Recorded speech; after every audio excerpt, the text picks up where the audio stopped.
beautiful this sun is. Look how beautiful this day is. My goodness, I'm so excited. I'm so ready. I'm so happy.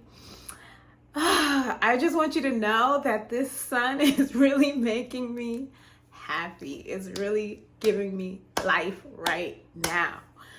Woo! I just needed you to feel the energy that I come to this with, and I know I have a tendency to contain myself, but this time I really just wanted you to just get a little bit of a glimpse of how excited I am normally when I come to give you these messages. I usually just take a few deep breaths before I get started, and I go over my notes and I just center myself. But woo, this sun has me live this morning, and I just wanted to share that with you. Peace and blessings, everyone. I'm coming to you with gratitude. Just so very thankful that you've decided to join me today. And I just want to pray that Spirit leads me, that Spirit uses me, that I am a vessel for our collective, communal, and very necessary healing. I pray that you are open, that your mind is open, that your heart is open, that you are centered, that you are here to receive and to give, that you are here to serve as I am. And I just pray that the words that are released from my mouth hit you where they need to be, that the energy touches you, and that you find light and grounding in the depth of the soul, that you are able to stand on the dark soil and reach up into the light of the sky, and that the messages that I bring you help you to grow as they help me to grow. This I pray. This I pray. Oh, tuan. Oh, praise God. All praise is due to the one most high divine for love, light, and life, peace, balance, and blessings. Let's get into it, folks. Oh, I'm so happy right now. Oh, let me introduce you to this little one right here. She brings me so much joy. One day I'll do a little plant tour because I have a bunch of them all over the house. They keep me happy. So let's get right into it, y'all. Let's get right into it, because the question we left off with last week was, is it bad for us to live in the flesh? I mean, aren't we human? Then the answer should be obvious, right? Of course it's not bad, but is it? We are, as we've said before, spiritual beings having a human existence. So it's very important for us to love on our humanity, to feel our humanity, to live in our humanity. And in some ways that does mean living in the flesh, right? I mean, we love food, we love to eat, our tongue has taste buds that tell us what different things taste like, and some of them hit us in the right spot and we get excited. We love touch, to hold hands, to make love. We love to experience the ups and downs of a good long walk, a hike, or riding your bike. We love the invigoration that brings us. That's all experienced in the body, in the flesh.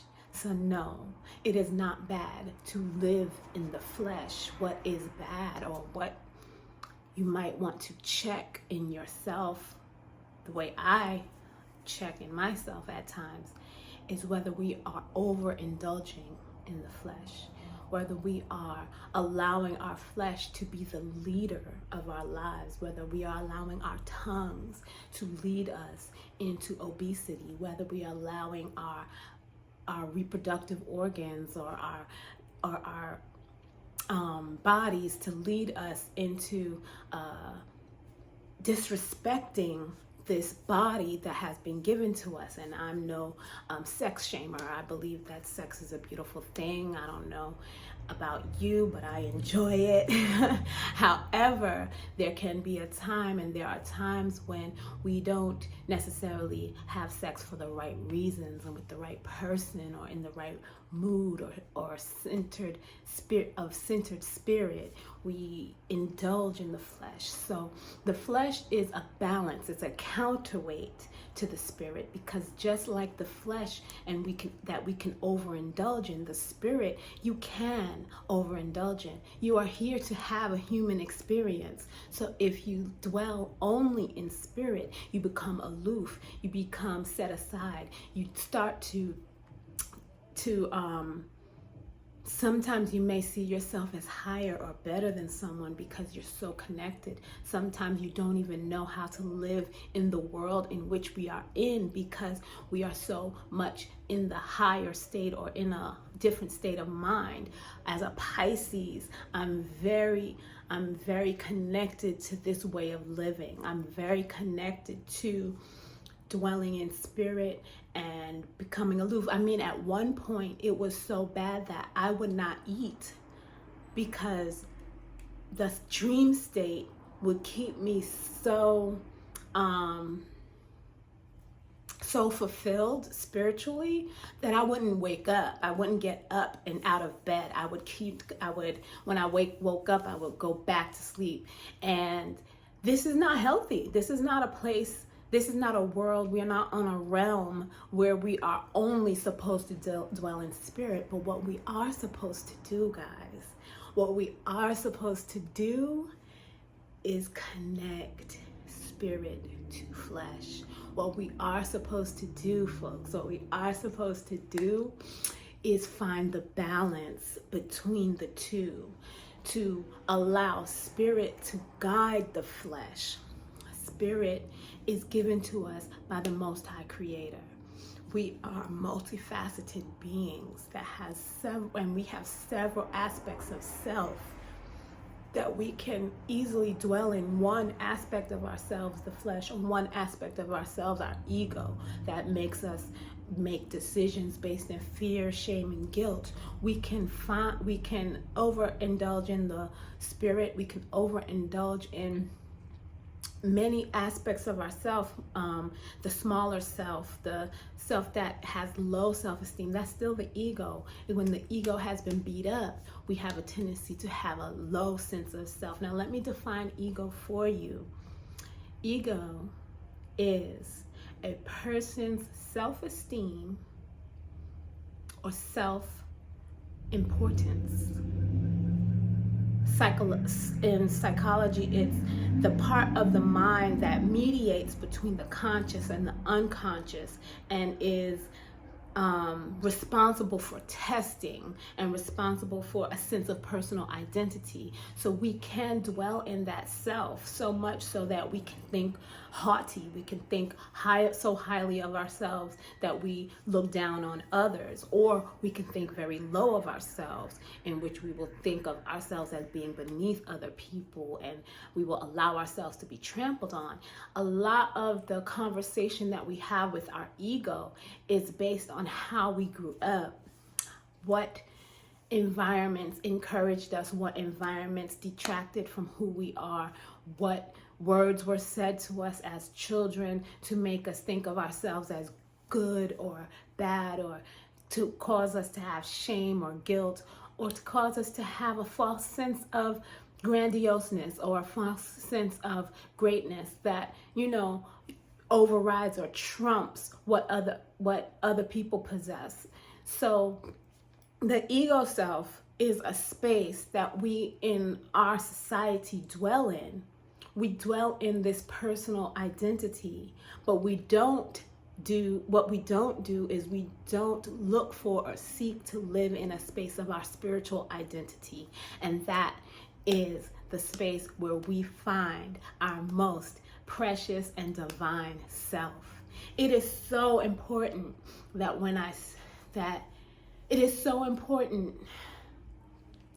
we take a moment and reflect, take a time out, get off the hamster wheel, detach from all of the things that we've attached ourselves to come to an understanding of who we truly are and what we are tasked to do. What is our purpose? The only way, if we've been living in this world that is on this hamster wheel, and we've been living in this space that is full of ourselves, full of our personal identity, full of individualism, the only way to detach from that is to stop.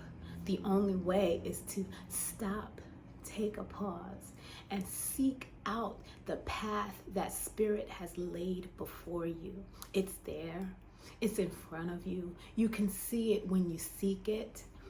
It's very important for us to understand when the ego self is speaking, when the flesh is speaking, when the Spirit is speaking. And a lot of us may have questions. How do I know when it is Spirit that is speaking? How do I know when it is ego that I've allowed to be in charge? The answer is not always clear, especially in the beginning. It takes practice, but it takes what we've talked about in several videos already. It takes self-evaluation. I struggle with personal communication. I struggle with keeping my emotional composure and not allowing my emotions to take my words. I struggle. It is an ongoing struggle, but I'm on the path. I'm walking with Spirit, and Spirit is guiding and leading me. And as I continue to practice, I will get better. I will not necessarily revert to the ego self when I feel anger, or revert to the ego self when I feel disrespected. Prayerfully, as I walk on my path, God will send me the words to use even when I'm angry, or even when I feel disrespected, so the ego doesn't take over my words. So the ego does not lead me in the wrong direction or down a path that I don't truly want to be on. All this energy is just coming out of me, and I just feel very grateful. Very grateful. Fear, guilt, and shame are dangerous tools that the ego uses to protect you. And fear is an unpleasant emotion, right? It's caused by the belief that there is something dangerous, that there is pain, or there might be a threat. But a lot of times when the ego tells you to fear, there is no pain. It's for the prevention of pain. When a lot of times when the ego sends you shame, it's not because there's actual shame there to have. It's more of a protection to prevent you from having shame. We are taught certain things our whole lives, and we don't realize that we're taught those things to protect us from a lifestyle that no longer exists. We're in a different world. We're in a world where you should not find guilt in pursuing whatever it is that you feel you are called to pursue. A lot of times we allow our fear, our guilt, and our shame, which is all based in our ego, to prevent us from becoming who we truly are. So how do you know the difference between your spirit speaking and your ego speaking? If you feel in your center of yourself that it is good, that's spirit. But if you feel that anxiety, that fear, that that shame, if you're worried, that is not spirit. If you have faith, then there is no reason to worry. If you have God, there is no reason to worry. There's no reason to fear failure. There's no reason to feel going down the wrong path, because it will get you to the right path. It'll let you know what not to do. We often allow guilt, shame, and fear to stop us in our tracks. We think that our lives will be better, easier, more comfortable if we stay where we are and do nothing. But you'll never be comfortable, my love. You will always have this burning feeling like you should be doing something else. I'm doing something else. I'm doing it, and you can too. Whatever it is, find the strength and the courage, which are all in the spirit, to walk down the path. The answer is clear. The path to your most precious and divine self is led by spirit. I bid you adieu. I really enjoy these moments I spend with you, and I thank you for listening. I thank you for being there. Thank me for listening, and I thank me for being there. You feel the sun? Do you see this sun on my skin? The melanin popping, okay? Till next time, analyze your week. Take inventory.